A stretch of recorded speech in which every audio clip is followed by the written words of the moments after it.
not there. So we had to go and discuss technically, make huge notes and discuss with them why our product is better than others, etc. And I'll give us one example. We were at that time competing with companies like Siemens or Larsen and Toubro, which are much larger companies. But since we had foreign technology which was very reliable and we had developed some name in the market, a large customer called Century Enka, which is a Birla Group company in Pune, they asked me once that what is the guarantee that you will support us 10 years from today? Because this equipment that we supply, they are supposed to run for 15, 20 years. So I scratched my head, but I said, okay, large companies like Siemens or L&T, or they have multiple divisions. If they close down this division, nothing is going to happen. It's not going to move a needle. Whereas in our case, this is my bread and butter, and we will definitely support you. And secondly, if you give us the business, there are more chances that we'll survive. We got the order. We got the order. Hello sir, I am Dhruv Pancholi, fourth year chemical engineering. Sir, as you mentioned that you were running the chemical industry at the time. So what exactly struck you at that time that instead of expanding that chemical industry, you switched over to power electronics? So basically, I'm an electrical engineer, but it was a family company, so I was assigned to do that. I grew that business by sheer hard work and but then my heart after a while I thought let me come back here and start an electrical industry, and it was some other reasons also I wanted to come back here. So start. Who is handling that chemical company right now? No, that's closed because it was in partnership with somebody and that was closed. So I'm Ankit. Oh, you've been waiting, please. I'm a second year mechanical engineering student. So you always had a family-run business only owned by the family. So how difficult was the decision to enter into a 65-35 partnership where you are not the major shareholder? Okay, yeah, no, see, it is like this. When you want to grow a business and grow to a more than a particular level, ownership is a very, I would say, nasha bolte hain. But if you take a rational view, and if you want to run your business very professionally, very truly and sincerely, it really does not matter a lot in my opinion. Owning a large percentage of a small business versus owning a lesser percentage of a large business, what is better and how? So that was my one consideration, and I could convince my family that no, this is good.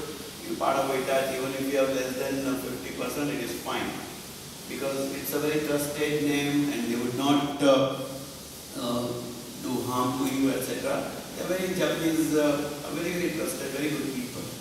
And we were getting, opportunity to expand all wide product range, go into larger markets, so those opportunities were there. And the team that we had worked with, 20, 25 years people, so many of them have worked with me. And it was important that they also get exposed to new technologies rather than, working with the same products day in and day out. So that excitement, that new opportunities, new knowledge, new skill acquisition, etc. was very exciting. So we changed the pattern. Hello sir, my name is Yusuf Tiwari. I am from 4th year mechanical engineering. My question is more on the similar terms of this question. Like you said that you had very good customer relations with your customers, and most of the customers are Indian companies. And you had very good reputation with them. So you could have expanded as an independent company. So why did you go for the partnership or collaboration with Hitachi? Okay. We had one very truncated product in industrial UPS, but then power electronics has number of products. Okay, UPS, but for data center we are developing products which are totally different. Then this medium voltage drives, we did not have the technology, and to develop this technology would have taken us 5 years. Then we are doing here this solar grid tied inverters. We did not have the technology, so that also Hitachi is giving. Then in future, a very good question. You saw in the video bullet train.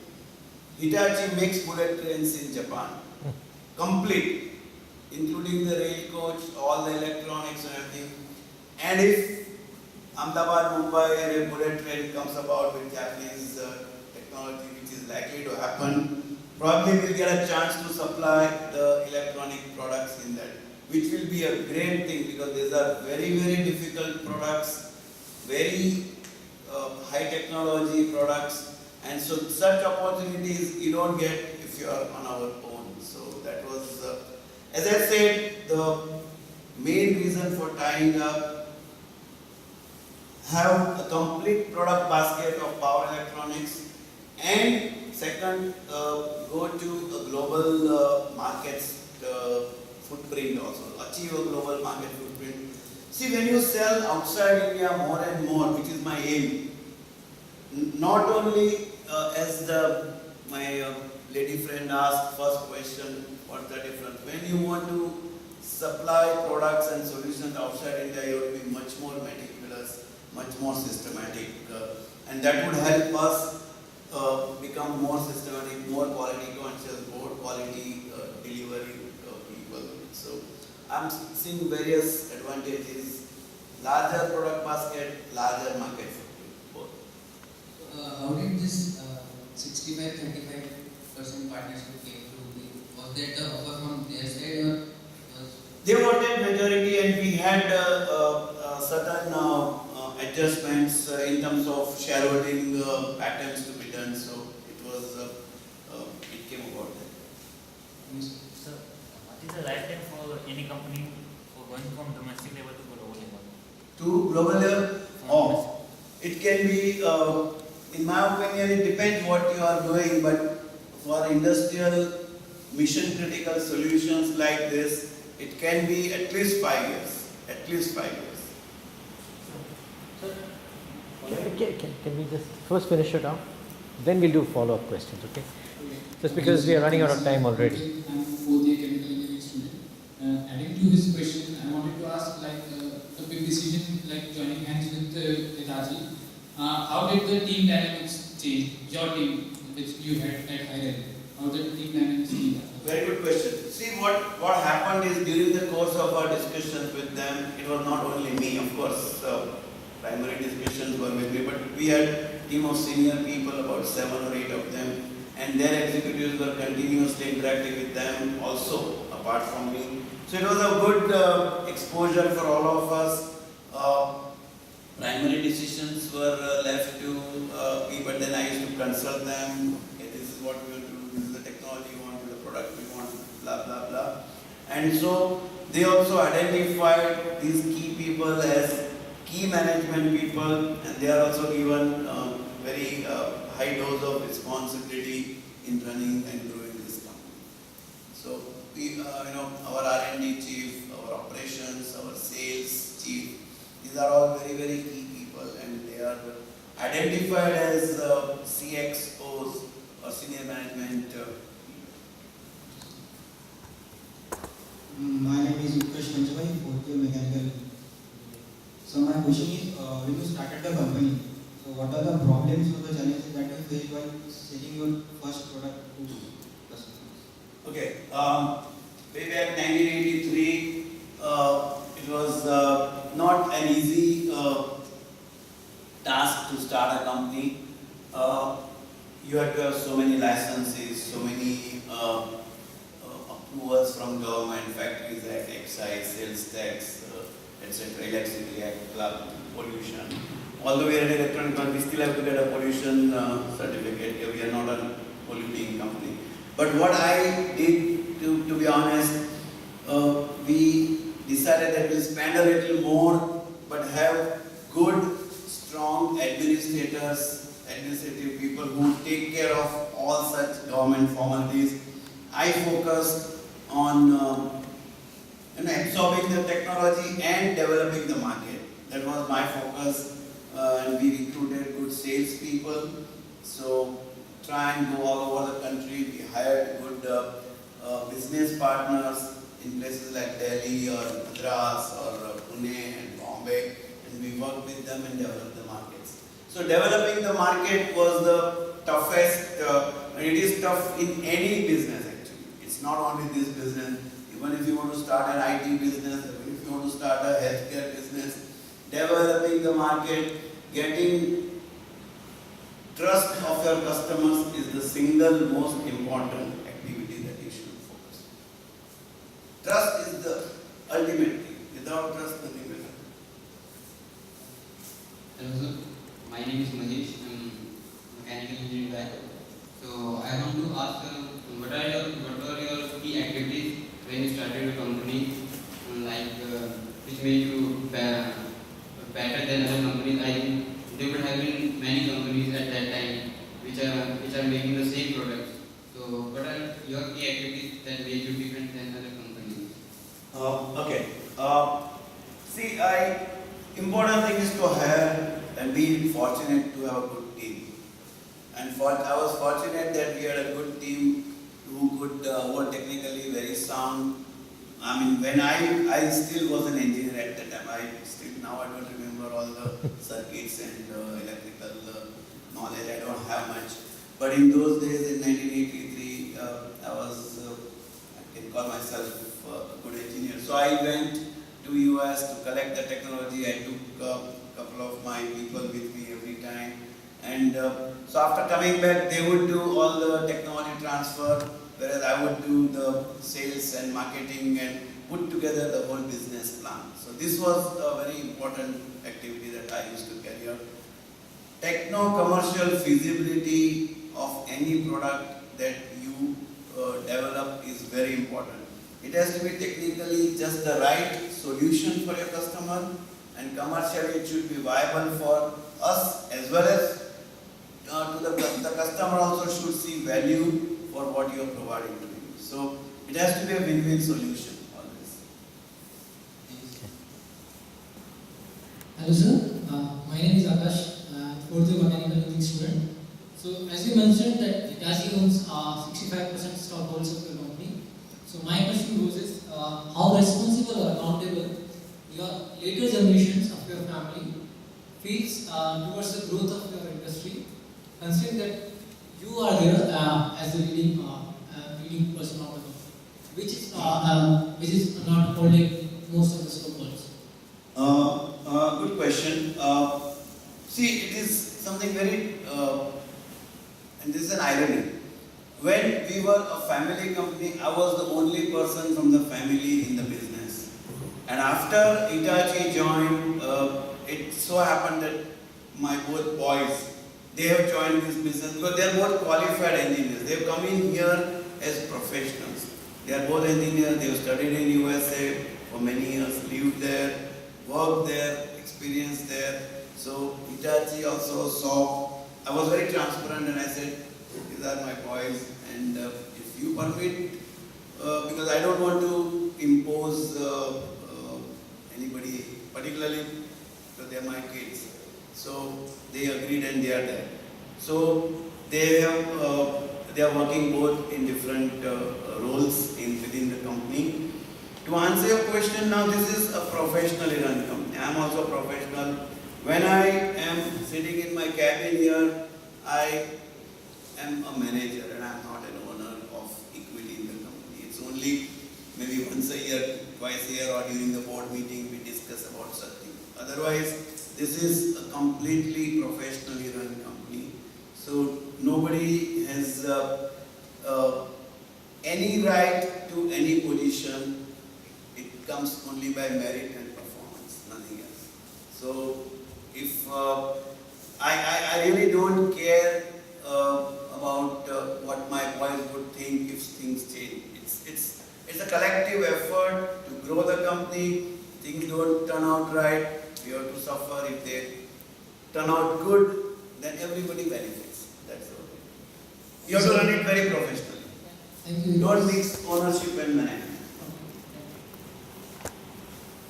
Hello sir, I am Sumit Singh and first year MTech student, mechanical engineer.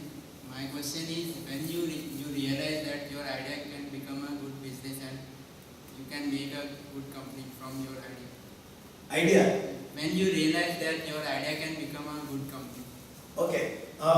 See, because good question. I wanted something that was not run-of-the-mill kind of an idea. It was something futuristic and energy saving. The power cost was very high. It has always been high in India.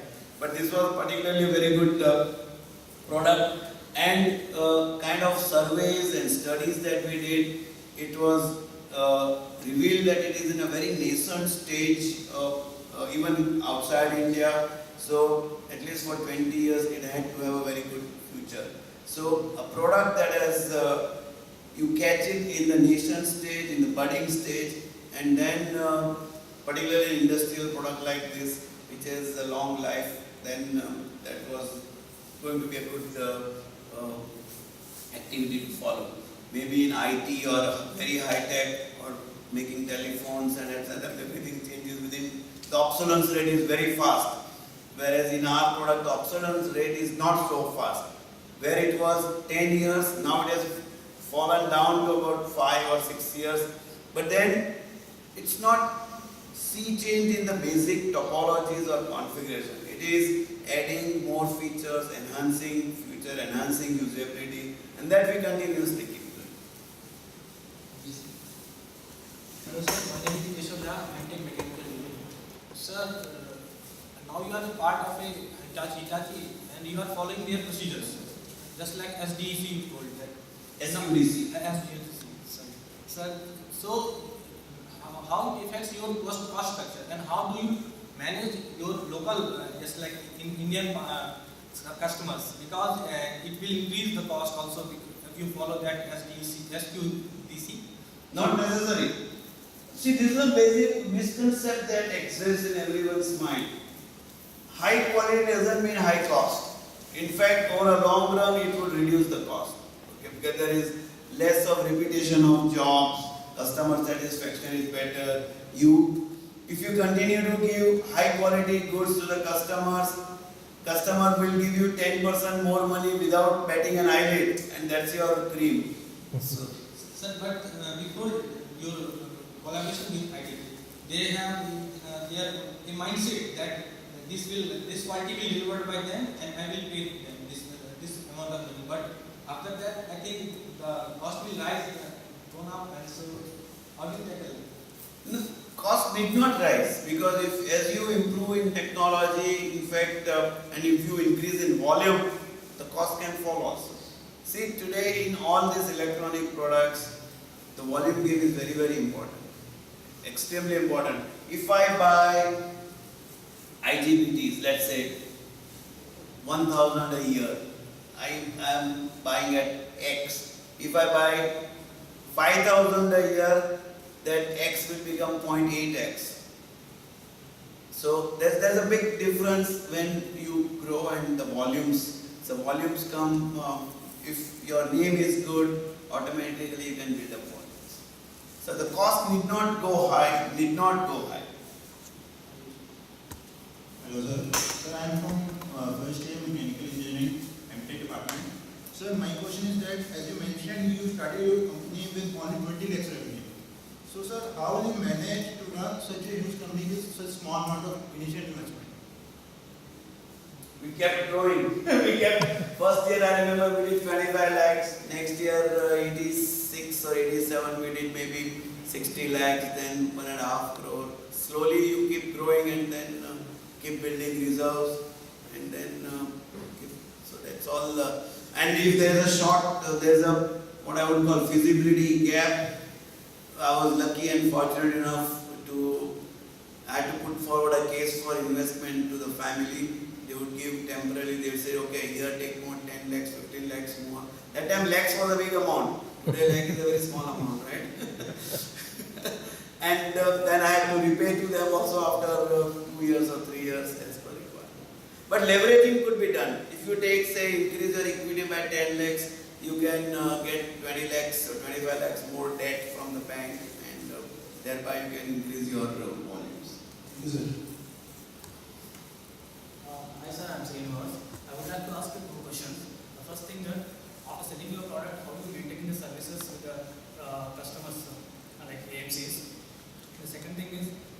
ERP you are using right now, so that it is more efficient and transparent with the Hitachi?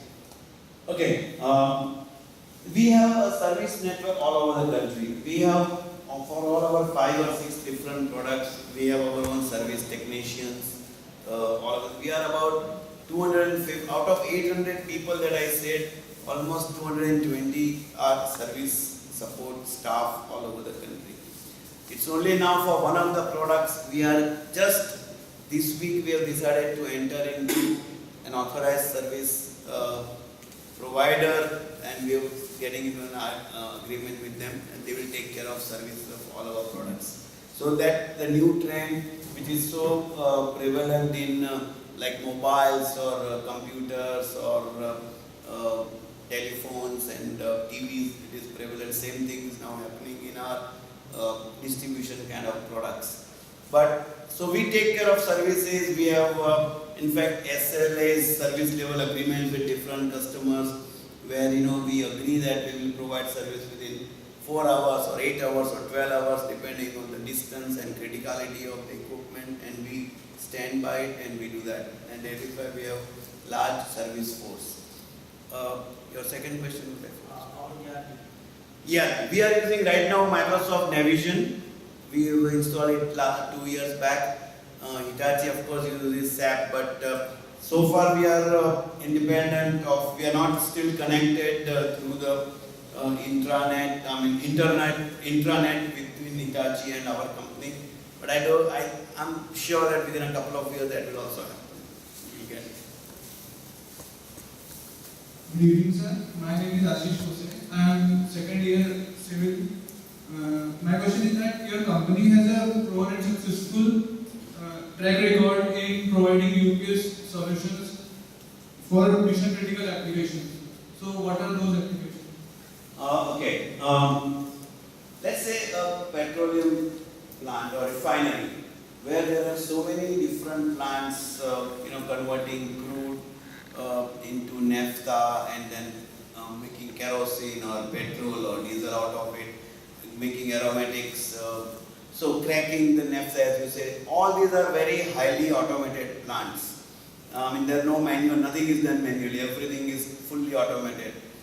And these are controlled by what we call distributed control system.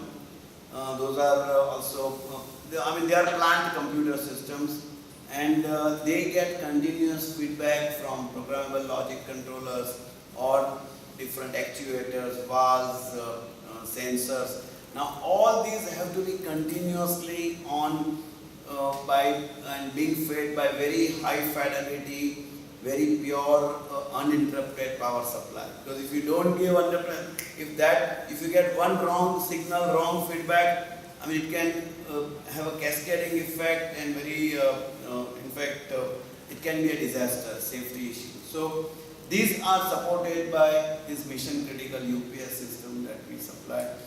Those DCS, all these PLCs, those automation products, sensors, actuators, valves, they are all now electronically controlled. So we supply those, and these are multiple redundant UPS systems. So it is petroleum refinery, thermal power stations, nuclear power stations, cement plants, steel plants, fertilizer plants, pipelines, they also have to be. So these are all what we call very mission critical equipment. And then there are less mission critical but still very important equipment, like in a textile plant, textile printing machine. Now it's maybe 5 crore one single machine and highly computerized. What happens is the power to that fades, the entire thing will stop. But it is only one machine that will stop. In a petroleum refinery or in a fertilizer plant, the whole process can stop. So these are two kinds of process specific UPS, machine specific UPS. You come to the commercial world, all your MRI machines, X-ray machines, all your medical facilities, they all run on UPS. Because they have both of the UPS technologies. But we solve now. Hello sir. All your data centers, your telecom network, your banking all the transactions they are churned out in data centers and they have to be supported by UPS. We are getting into that business now. Yeah, please. Hello sir, my name is Om. I am from third year BTech Mechanical. So my question is that you started your business in 80s and at that stage the manufacturing sector in India was in the initial stage, and it was spread across every part of the country. It was not concentrated at some special area. So how did you find some sufficient amount of customers so that you can sustain your business? Manufacturing in those years were largely concentrated on west and south. See, today north has become also very important and east has become very important because of the mineral-based industries there, coal and metals. So, important thing is to have your sales and service engineers everywhere. Because customers should not feel that I'm going to get service or sales support only from Ahmedabad. Then you would not be. You have to have local presence. And in India, right now also it is difficult, but in those days, to go to Calcutta or go to Lucknow or go to Assam or go to Madras was a very difficult job. So we had to have a local presence every time. And we made sure that local presence was always there. Thank you sir. Hello sir, myself Anurag, earlier BTech Mechanical Engineering. My question is again related to the 60-40 thing earlier mentioned. Because of the 30 years you spent in a single company, it shows the great attachment you had to it. And now after 30 years you are having another big company as a majority controlling stake. Then how do you, I'm a bit skeptical about it because you mentioned too many positive things with the deal. So imagine a situation coming up after a few years that it has a certain vision and you are contradicting with it. And after 2011, it's 3 years you have been running the same. This is a bit surprising. So is it because of a feeling of complacency that you accept this deal? No, not complacency, I would say. One has to accept the fact of life that in many businesses, and particularly our kind of business, big is important. Big is beautiful. That's the very, no longer SME. If I had remained an SME, we could not have grown to the level that we wanted. So, and with that, the caveat comes that in case if with the partners you don't gel well, then you have to part ways. So, one has Do you have any backup plans such that like 40% stake is 40%. If I back out, then I get some money at least. No, I'll do something else afterwards. He can be a professor like me, sir. But He's so smart. At least with all so many friends that I have in the company, all my colleagues who have come, they will continue to grow. It's a question of one person versus the rest. So I want to make sure that my colleagues who work with me, they have a tremendous growth path. It's very important. Hello sir, I am Nikhil Singh from first year MTech in Mechanical Engineering. My question is let's say your business is a family-run business, so you are working with your relatives. So did you find any difficulty in maintaining the true professionalism with that, because the situation may arise where something went wrong and there is shifting of responsibility? Did it occur and how you managed it? See, you can't get along 100% all the time even with your wife, right? I mean, this actually. you always have some differences of opinion, but smartness, not smartness, but you are required to tolerate that, and you are required to resolve differences and go on in life. If you want to go ahead, you can't keep, every small issue if you take up and fight, then you will never progress. You will remain very stagnant. I wouldn't say that there were no problems, but there were problems which would be always resolved and always carried on. As long as the responsibility, clarity,